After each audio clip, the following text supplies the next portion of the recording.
Right here behind me is a fun, quirky, and modern experiment that's going to help you level up your communication skills. If you can start to see yourself the way other people see you, this is going to help you level up your self-awareness. And in the world we live in today, there's some incredible tech now that can help us do this in a really fun way. Say, for example, Dan wanted to improve his communication skills. Hello! And Andy was going to help in the process. Hello. Why are you doing that with your voice?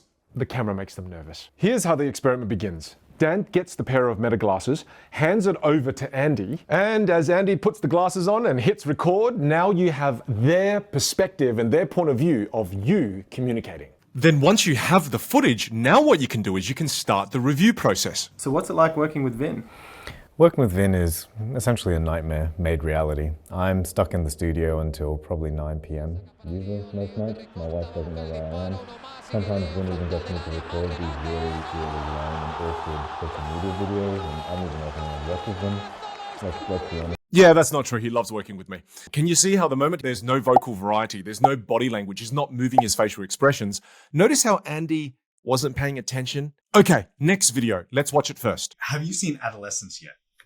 On Netflix? No. Oh my goodness. It is absolutely out of control, man. Like, if you haven't watched it yet, you have to watch it. Seriously, That's so much better. Notice the moment he uses his body language, facial expressions, more vocal variety, way more engaged. Let's watch the last one. So I hear you can ask Vinh for a pay rise.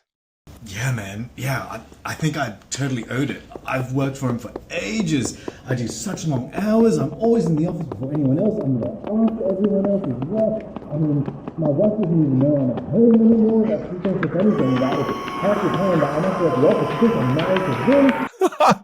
Now, did you notice that example there? You can notice from Andy's point of view, there was a non-functional behavior. Dan was shaking his leg and that was distracting him from the message. So this process allows you to build self-awareness in a way you've never been able to develop before. Look, maybe we did exaggerate those examples just by about 1 or 2%. The reality is what I'm trying to teach you here is how to develop self-awareness. So whether you use those fancy glasses where you can record yourself from somebody else's perspective, or you just use your phone, it doesn't matter. The goal here is to see yourself from the perspective of somebody else. And as you do this, you'll see things within your own behavior that you've never seen before. These are the first steps towards building self-awareness.